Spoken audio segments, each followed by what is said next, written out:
비가 올 때면 이곳에 이사 왔던 13년 전의 모습이 떠오릅니다. 그때는 이 주변에 집들이 없어서 논과 밭이었는데, 그래서 비가 오면, 장마가 지면 개구리들이 그렇게 울었어요.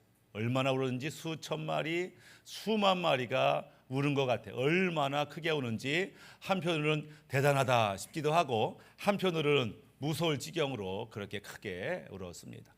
요즘에도 비가 오면 그전만큼은 아니지만 그래도 개구리 소리, 맹고기 소리가 들리는 것을 볼 때마다 여기가 아직은 시골이구나, 이런 생각을 해보게 됩니다. 우리가 아는 청개구리 이야기가 있어요. 말 안 듣기로 소문난 이 청개구리가 엄마가 타일러도 보고 혼도 내보고 협박도 해봤는데 그렇게 말을 안 들어요. 근데 엄마 개구리가 이제 나이가 들어 죽을 때가 됐는데 마지막 유언을 남기죠. 엄마가 죽으면 꼭 강가, 시냇가 근처에다 무덤을 써, 이렇게 부탁합니다. 워낙 말을 안 들었으니까 엄마가 강가에다가 무덤을 세우라고 해야 산이나 들판에다 세울 것 같으니까 그렇게 유언을 남겼는데, 엄마가 죽고 나니까 얘가 정신을 차렸는지 아이고, 내가 평생에 엄마 소원을 안 들었는데 이번 한 번만이라도 엄마의 뜻을 따라야 되겠다, 이래가지고 시냇가 근처에다가 무덤을 세웠는데, 여름 장마가 될 때마다 아이고 안 되는데, 우리 엄마 무덤 또 내려가는데, 더우면 안 되는데, 큰일 났는데, 그렇게 개굴개굴 운다고 하는데, 그래서 살아가는 사람의 마지막 유언은 누구한테나 중요하게 다가오고, 내가 평생 그렇게 불효하며 살았지만 마지막 유언의 말씀은 지켜야지, 이렇게 결단할 때가 있어요. 그래서 전에 어떤 성도가 왔는데 어떻게 교회 오셨습니다 했더니 어머님이 얼마 전에 돌아가셨는데 어머니 마지막 소원이 자기가 교회 가는 거라는 거예요. 문득 생각나서, 그래 내가 어머니가 보고 계실 텐데, 어머니가 믿음이 있으니까 천국 갔을 텐데 나를 지켜보겠지, 그래 내가 어머니 소원 들어줘야 되겠다, 이래가지고 교회 오는 성도들도 있었던 것을 보게 됩니다. 마지막 유언, 우리가 사랑하는 예수님께서 십자가에 달려 죽기 직전에 마지막 유언의 말씀을 하셨어요. 근데 신기한 건 얼마나 중요한 말씀이에요. 근데 성도들한테 물어보면은 예수님의 마지막 유언을 아는 사람이 별로 없어요. 한번 생각해 보세요. 이 땅에 예수님 십자가 지기 직전에 남기신 마지막 유언의 말씀이 뭐지? 언뜻 안 떠올라요. 왜 성도들이 마지막 유언을 모를까? 아마 내용이 길기도 길어요. 그러니까 아마 기억을 못하나, 이런 생각을 해보게 됩니다. 땅끝까지 내 이름을 증거하라, 이거는 유언이라기보다는 마지막 사명이라고 볼 수 있는데, 그래서 오늘은 예수님의 마지막 유언의 핵심이 뭔가를 좀 살펴보려고 합니다. 예수님의 유언의 말씀을 묵상할 때마다 뜨는 어떤 그림이 하나 있는데, 그게 뭐냐면 무협 소설이 떠오릅니다. 산속에서 스승님 밑에서 몇 년간 무술 훈련 받았던 어떤 제자가 있었는데 이제 실력이 출중했어요. 스승이 부릅니다. 이제 실력이 충분하니 하산하거라. 그러면서 제자가 무릎 꿇고 아직 부족합니다, 이런 제자 앞에서 충분하다. 그런데 지금까지 너한테 얘기하지 않았던 우리 사천 공파의 비밀을 하나 알려주겠다, 이러면서 이 비밀을 잘 간직해라. 그러면서 비밀을 알려주는, 이 무술의 절기를 알려주는 그런 장면이 어떤 면에서 예수님이 그 제자들을 모아놓고 나니 곧 잠시 후면, 몇 시간 후면 십자가에 달려 죽으러 갈 터인데 내가 마지막 유언의 말씀을 남기겠다, 이렇게 말씀하시는 분위기라고 하는 거죠. 그 핵심 말씀이 오늘 요한복음 14장 11절 12절 말씀 보면 이렇게 있습니다. 내가 아버지 안에 있고 아버지께서 내 안에 계심을 믿으라. 그렇지 못하겠거든 행하는 그 일을 인하여 나를 믿으라.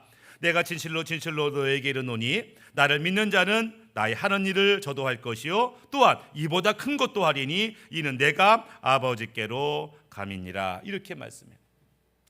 예수님이 떠나가신다고 하니까 제자들이 불안해했는데 불안할 필요 없어. 너희 가운데 내게 행했던 그 능력이 너희도 행할 수 있는 그 길이 열릴 거야, 이렇게 말씀하는 거죠. 내가 3년 내내 너한테 무슨 말을 했느냐? 하나님이 내 안에 계시고 나는 늘 하나님과 함께한다, 이런 말을 하지 않았느냐? 너희가 보는 나의 능력은 사실 하나님의 능력이다, 이렇게 이제 말씀하는 거예요. 하나님의 능력이 나한테 와서 나를 통하여 나타나는 것이다. 그렇기 때문에 너희도 하나님의 능력을 받을 수만 있으면 내가 했던 것, 아니 이거보다 더 큰 능력도 행할 수 있게 된다, 이렇게 말씀하시는 모습을 보게 됩니다. 마태복음 9장 8절에 예수님께서 중풍병자를 고치셨어요. 그때 반응이 뭐냐면 무리가 보고 두려워하며 이런 권능을 사람에게 주신 하나님께 영광을 돌리니라. 예수님께서 중풍병자를 살리셨어요. 일으키셨어요. 많은 구경꾼들이 우와, 하나님의 능력이 이 사람을 통해서 나타나네 이러면서 하나님께 영광을 돌렸다. 왜? 사람이 어떻게 이런 능력을 행할 수 있어? 하나님의 능력이 이분을 통해서 우리에게 있다. 이렇게 이제 표현했는데 이 말이 사실이죠. 예수님 하신 말씀이 그래요. 지금 내가 하나님과 함께 했다는 사실을 못 믿겠냐? 그걸 못 믿겠으면 내가 행하는 능력을 보고 하나님이 나와 함께 있음을 믿으라. 이렇게 말씀하고 있으면서 너희도 이 능력을 받을 수 있다. 이렇게 말씀하니까 제자들이 질문을 하겠지요. 그러면 우리가 어떻게 해야 하나님의 능력을 받을 수 있는 것입니까? 이렇게 묻고 예수님이 결론적인 대답을 해줍니다. 그것은 너희가 하나님과 연합하는 거야. 내가 하나님과 연합하고 내가 하나님과 하나가 되었듯이 너희가 하나님과 연합하고 하나님과 하나만 될 수 있다면 내가 너희에게 보여준 능력도 너에게 나타날 것이다. 이렇게 말씀을 하시더라라고 하는 거예요. 그러면서 그럼 제자들에게 그럼 이 비밀을 이 하나님의 능력이 나타나는 이 비밀을 왜 가르쳐 주는가? 요한복음 17장 22절에 내게 주신 영광을 내가 그들에게 주었사오니 이는 우리가 하나 된 것 같이 그들도 하나가 되게 하려 함이니이다. 이게 뭐냐면 예수님의 목적은 이 제자들이, 이 백성들이 예수님과 하나님이 하나 됐던 것 같이 하나님과 백성이 하나 되기를 원하신다. 근데 이 하나됨이 축복이 뭔지 모르니까 예수님이 보여준 능력을 너희도 행할 수 있어. 어떻게 해요? 너희가 하나님과 하나만 될 수 있으면, 그분과 연합만 될 수 있으면 그것이 가능하다. 이렇게 말씀을 하시는 것이죠. 그러면서 예수님께서 비유의 말씀을 하나 하셨습니다. 우리가 알고 있는 포도나무 비유지요. 요한복음 15장 5절에 나는 포도나무요 너희는 가지라. 그가 내 안에 내가 그 안에 거하면 사람이 열매를 많이 맺나니 나를 떠나서는 너희가 아무것도 할 수 없음이라. 이러면서 포도나무와 가지 비유를 얘기합니다. 포도나무 줄기와 가지 모양이 다르고 역할이 다른 것 같지만 사실은 하나야. 이렇게 말해요. 하나님과 예수님이 좀 다른 것 같지만 사실 하나야. 이렇게 말하는 것처럼 너희가 나와 하나 되고 하나님이 너희와 하나 될 수 있어. 그러면 당연히 모양은 다르고 역할은 다르겠지만 하나의 축복을 받을 수 있게 된다.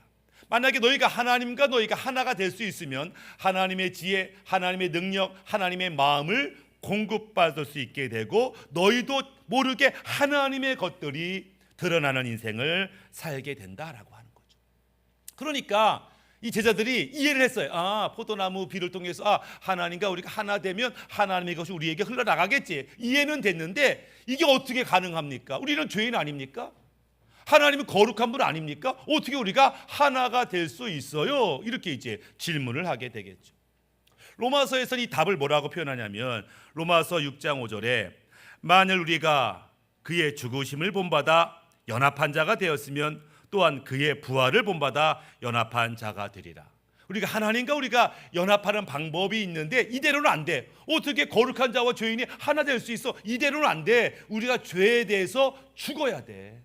죄를 없애야 돼. 회개해야 돼. 그래서 우리가 죽으면 부활의 주님께서 우리를 살리셔서 하나님과 연합시켜 주신다. 그래서 이 죽음과 부활을 통해서 우리가 세례가 뭐예요? 물 속에서 죽고 다시 부활하는 것을 의미하는 것처럼 우리가 십자가에서 죽음을 경험하고 믿음으로 회개함으로 우리의 타락한 본성의 죽음으로 말미암아 우리가 아무것도 아니었을 때 주님이 우리를 죽음에서 부활시켜 하나님과 연합시키는 그런 사역이 있다. 이렇게 설명을 하시는 거죠. 그러면서 성경에서는 이것을 이해 쉽도록 또 다른 비유를 말씀합니다. 로마서 11장 17절 감람나무 비유죠. 또한 가지 얼마가 꺾이었는데 돌 감람나무인 네가 그들 중에 접붙임이 되어 참 감람나무 뿌리의 진액을 함께 받는 자가 되었은즉 그 가지들을 향하여 자랑하지 말라. 자랑할지라도 내가 뿌리를 보존하는 것이 아니요 뿌리가 너를 보존하는 것이니라. 이러면서 너희는 원래 돌감람나무였어. 돌감람나무 열매는 사람들이 먹을 수 없는 형편없는 그런 것들만 너희가 열매를 맺었지. 그래서 타락한 본성으로 맺는 열매가 있어요. 그게 뭐냐? 갈라디아서 5장 19절에 이렇게 말해요. 육체의 일은 현저하니, 우리 육체가 맺는 열매는 뭐냐면 곧 음행과 더러운 것과 호색과 우상 숭배와 술수와 원수 맺는 것과 분쟁과 시기와 분냄과 당짓는 것과 불리함과 이단과 투기와 술 취함과 방탕함과 또 그와 같은 것들이라. 그러니까 하나님이 받으실 만한 것은 아무것도 맺을 수 없는 돌감람나무와 같은 우리 타락한 본성, 과거에 우리가 이것밖에 맺은 것이 없다. 그런데 그런 좋지 않은 열매 맺는 이 가지가 잘라졌어요. 이거 죽었다는 얘기죠. 죽었어요. 회개했다는 얘기예요. 십자가에서 죽었다는 얘기예요. 근데 죽었던 이 가지가 갑자기 참감람나무 줄기에 딱 접붙임이 되니까, 가지는 똑같은 가지인데 갑자기 뭐예요? 공급받는 영양분이 달라요. 참감람나무의 뿌리로부터 줄기를 통해서 이전에 경험해 보지 못했던 하나님의 것을 공급받는 거예요. 지혜를 공급받고 생명을 공급받고 은사와 능력을 공급받고 나도 모르게 참감람나무 열매를 맺게 되더라. 이런 비유의 말씀을 통해서 전혀 하나님과 우리가 연합될 때 전혀 새로운 열매를 맺게 된다. 이렇게 성경은 이야기하고 있는 것이죠. 그래서 내가 지금 하나님과 연합됐는가? 하나님과 하나 됐는가? 어떻게 알 수 있어요? 열매가 있냐는 거예요. 어떤 열매? 과거 타락한 본성이 맺었던 그런 열매가 아니라 참 감람나무로부터 하나님으로부터 공급받는 새로운 열매를 맺고 있느냐? 그 열매를 통해서 와, 내가 변했어. 더 이상 돌감람나 열매가 아니라 참 감람나 열매를 보니까 내가 변했구나를 확인할 수 있다라고 하는 것이죠. 그래서 하나님과 연합된 자가 맺는 첫 번째 열매는 뭐냐면 심령이 바뀌는 거예요. 왜? 공급받는 게 달라. 그전에는 세상으로부터, 마귀로부터, 욕심으로부터 좋지 않은 것을 공급받다 보니까 좋지 않은 열매를 냈단 말이에요. 근데 이제 하나님으로부터 좋은 것을 공급받으니까 나도 모르게 내 안에 좋은 마음이 생겼어요. 어떤 마음? 갈라디아서 5장 22절. 오직 성령의 열매는 사랑과 희락과 화평과 오래 참음과 자비 양성 충성과 온유와 절제니 이 같은 것을 금지할 법이 없니. 성령의 열매를 맺게 되더라. 나도 모르게 성령의 열매를 밖으로 드러내게 되더라. 사람들이 볼 때 제 친구 달라졌어. 이렇게 첫 번째 열매, 하나님과 내가 연합됐을 때 첫 번째 열매는 내 안에 성령의 열매들을 많이 맺게 되더라 라고 하는 거예요. 두 번째, 하나님과 연합되었을 때 열매는 뭐냐면 하나님 말씀에 순종하는 삶을 살게 되더라. 이것은 하나님의 지혜의 말씀, 지식의 말씀, 비밀을 아는 것과 달라요. 하나님의 은사와 능력을 받는 것과 달라요. 비록 하나님의 비밀을 알고 은사 능력을 받았을지라도 하나님 말씀에 순종하는 것은 또 다른 문제라고 하는 거예요. 그런데 하나가 연합되면은 우리가 어떤 은사와 능력을 받았든지 관계없이 우리는 하나님 말씀에 순종하는 삶을 살게 되더라라고 하는 거예요. 구약 민수기 22장에 발람 선지자가 등장합니다. 이스라엘 백성이 출애굽해서 모압 땅을 지나가는데 모압 왕이 두려워요. 저 엄청난 백성이 지금 내 나라를 지나가는데 불안불안한 거예요. 언제 쟤들이 돌변해서 우리나라를 쳐부술지 무서운 거예요. 걱정이 되는 거예요. 해결책이 없나 하다가 떠오른 아이디어가 있는데, 그 소문으로 들었던 그 엄청난 선지자 발람 선지자를 모셔오자.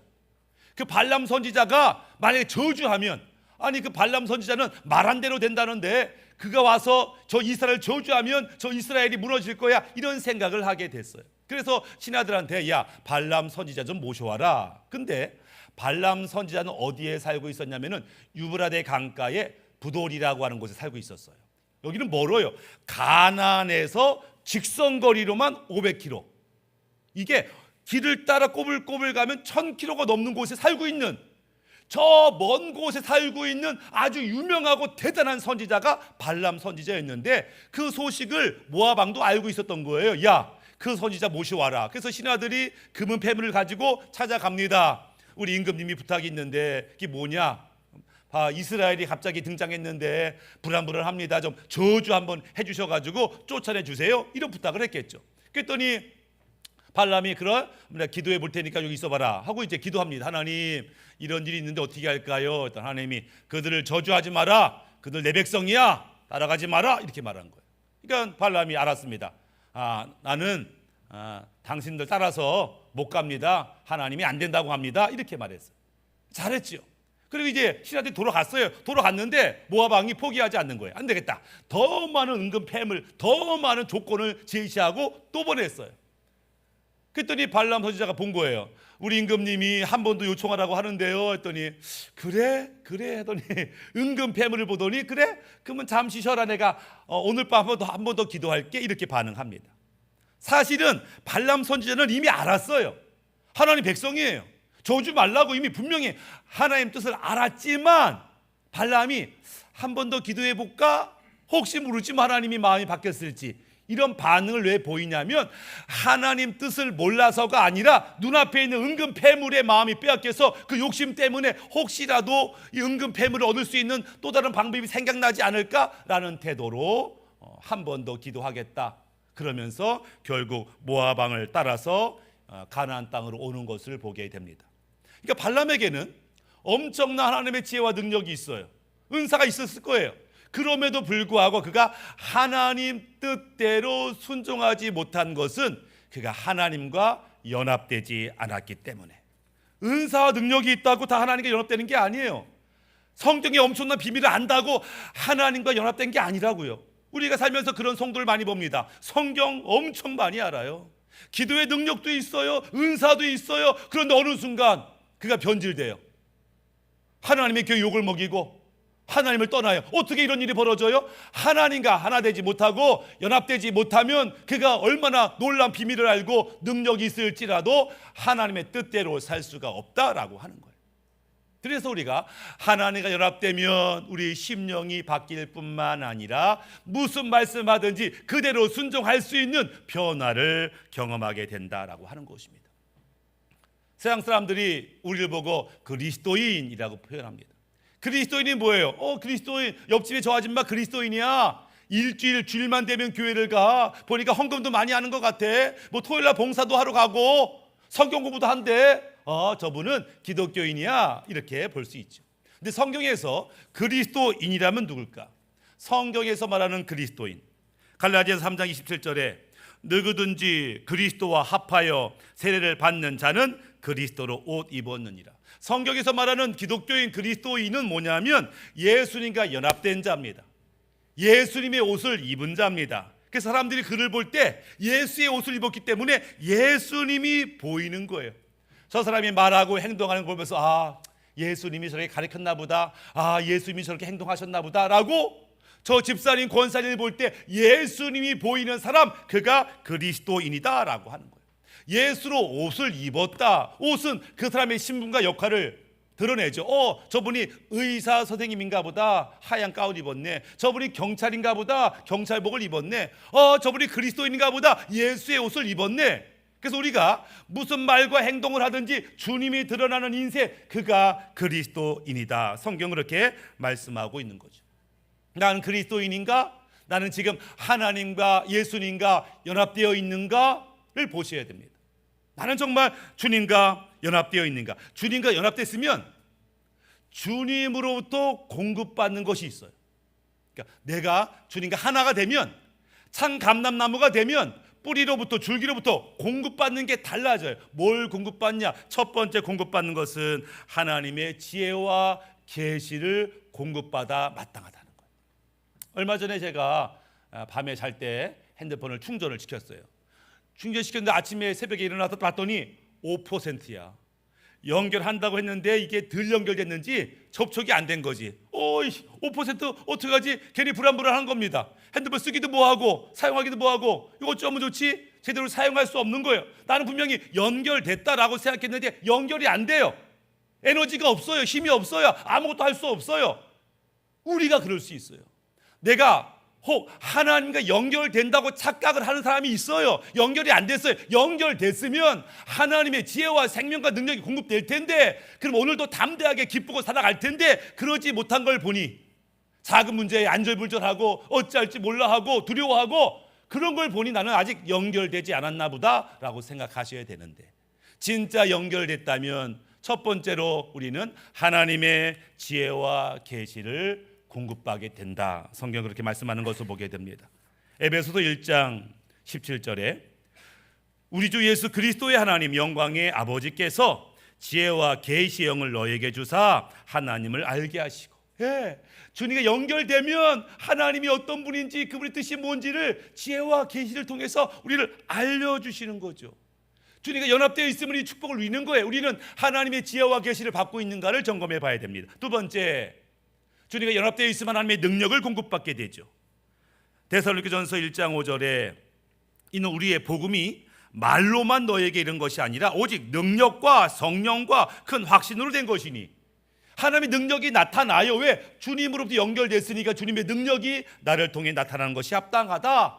그러니까 능력의 통로자가 되는 거죠. 이 통로자가 크고 굵으면 엄청난 능력을 보이는 거고, 통로가 작으면 겨우겨우 능력을 보이는 거고, 그 차이가 있지만 어쨌든지 하나님의 능력이 나한테 나타나는가. 세 번째, 하나님의 거룩이 나에게 나타나는가. 로마서 6장 22절 그러나 이제는 너희가 죄에서 해방되고 하나님께 종이 되어 거룩함에 이르는 열매를 얻었으니 이 마지막은 영생이니라. 거룩한 하나님으로부터 거룩함을 공급받아요. 이 거룩함이 영생이래요. 이 거룩함이 천국이래요. 우리가 하나님의 거룩함을 지금 계속 받고 있어서 예전 같지 않은 모습을 가져가고 있는가를 점검해 봐야 된다. 네 번째는 하나님의 마음을 공급받게 되죠. 하나님의 마음을 공급받게 되면 하나님의 눈으로 세상을, 사람들을 보게 됩니다. 예수님께서는 저 몸 파는 여자를 보면서 아니야, 저 여자가 나중에 하나님의 온전한 예배자가 될 거야를 보셨어요. 아주 거친 어부였던 베드로를 보시면서 아니야, 얘는 충실한 제자가 될 거야, 그걸 보셨어요. 탐욕스러운 세리 삭개를 통해서 이가 온전히 베풀고 나누는 섬기는 자가 될 거야를 보셨습니다. 겁쟁이 니고데모를 보시면서 언젠가 담대한 믿음으로 드러나게 될 거를 보셨습니다. 그러니까 눈에 보이는 걸 보는 게 아니라 하나님의 마음으로, 하나님의 눈으로 상황과 사람을 보게 되면 전혀 다른 행동을 하게 돼요. 화를 내게 되는 게 아니라 인내하게 되죠. 분노하기보다는 기뻐할 수도 있어요. 그러니까 주님의 마음과 눈으로 세상을 보는 그 축복, 그것을 우리가 허락받게 된다. 성경 그렇게 말씀하는 것을 보게 됩니다. 그래서 하나님으로부터 이런 것들이 막 공급받으면 나도 모르게 이게 밖으로 드러나요. 누가 알아요? 가족이 알아요. 옆집 사람이 알아요. 직장 동료가 알아요. 쟤 완전히 변했어. 어떻게 사람이 저렇게 변할 수가 있어? 이런 말을 들어야 마땅하는 거죠. 근데 거꾸로, 아니 쟤 교회 다닌다면서 왜 저 모양이야? 왜 저 꼴이야? 주님과 연결되지 않았고 연합되지 않았고 하나 되지 못했을 때 우리는 변화의 축복을 누릴 수가 없다라고 하는 것이죠. 예수님은 너희들이 하나님의 영으로 충만하면 숨길 수가 없어 이렇게 표현하죠. 마태복음 5장 14절에 너희는 세상의 빛이라 산 위에 있는 동네가 숨겨지지 못할 것이라. 어찌 어둠 가운데 빛이 숨겨질 수가 있어? 너의 믿음이 어떻게 숨겨질 수가 있어? 하나님이 함께한 그 증거도 어떻게 숨길 수가 있어? 밖으로 드러나는 것이 마땅하다. 마땅하는 거죠. 사람들이 인사할 때 집사님 밥 마셨네요. 어떻게 하셨어요? 코가 높아졌네요. 어머 어떻게 하셨어요? 금방 안다고 변화를. 심령이 바뀌고 능력이 나타나는데 왜 사람들이 몰라? 알아보죠. 저 사람 뭔가 달라. 교회 다닌다는데, 예수 믿는다는데 역시 예수 믿으면 달라지는구나. 이런 고백들을 우리가 들어야 마땅하다. 그래서 우리를 통해서 하나님이 드러나는 인생, 우리를 통해서 예수님이 드러나는 것, 그것이 그리스도인의 마땅한 모습인 것을 보게 됩니다. 오늘 말씀을 마무리하며 예수님께서 유언의 말씀을 우리에게 허락하셨어요. 그 유언의 말씀은 우리도 예수님처럼 엄청난 능력을 행할 수가 있다라고 하는 것이고, 이 비밀을 알려주신 이유는 우리가 예수님처럼 하나님과 하나 되고 연합되기를 원하신다, 그 뜻으로 이 말씀을 하셨다라는 거죠. 사도 바울이 고백하기를 고린도전서 15장 32절에 형제들아 내가 그리스도 예수 우리 안에서 가진 바 너에게 대한 나의 자랑을 두고 단언하노니 나는 날마다 죽노라. 사도 바울이 나는 날마다 죽어. 왜요? 주님과 연합하기 위해서. 내가 살아있고 내 욕심이, 내 생각이, 내 탐욕이 살아있으면 하나님과 연합할 수 없음을 알기 때문에 나는 날마다 죽어. 내가 죽어야 주님이 날 살리시고 내가 다시 부활해야 하나님과 연합될 수 있음을 알기 때문에 사도 바울은 그 엄청난 사도 바울도 날마다 죽는다, 날마다 하나님의 연합을 이루기 위해서 애쓴다, 이렇게 고백하는 것을 봅니다. 우리가 하나님과 진짜로 연합됐다면 하나님으로부터 공급받는 것이 있어야 돼요. 하나님의 지혜와 계시가 내게 임하는가? 하나님의 능력이 나에게 나타나는가? 하나님의 거룩함이 내게 임하는가? 주님의 눈으로, 주님의 마음으로 세상을 보게 됐는가? 이 변화를 우리가 경험해야 되는 거죠. 하나님의 것이 공급되면 내 심령이 변화가 돼요. 성령의 9가지 열매를 맺게 돼요. 하나님의 은혜와 능력이 내게 임하면 무슨 말씀하든지 그대로 순종할 수 있는 존재로 바뀌게 된다. 사자성어 중에 난중지추라는 말이 있어요. 난중지추. 주머니 속에 송곳은 숨길 수가 없다. 송곳이 삐져나오죠. 숨길 수가 없어요. 그 사람의 특별함, 재주, 능력, 감춘다고 감출 수 있는 게 아니야. 동일하게 우리 안에는 하나님의 빛, 하나님의 마음, 생명, 은혜, 변화, 이게 숨긴다고 숨길 수 있는 게 아니. 나도 모르게 주님을 드러내는, 왜? 예수의 옷을 입었으니까 우리가 무슨 말을 하든 무슨 행동을 하든 예수님 닮으셨네, 예수님을 드러내는 인생, 그것이 주님께서 우리에게 원하시는 음성이다라고 하는 거예요. 너희는 세상의 빛이라, 숨길 수가 없어. 바라기는 이 한 주간 주님의 마음으로, 주님의 능력으로, 숨길 수 없는 주님의 모습으로 가정과 이웃과 직장과 세상을 섬기시는 우리 모두가 되기를 예수님의 이름으로 축복합니다. 아멘. 우리 함께 기도했으면 좋겠습니다.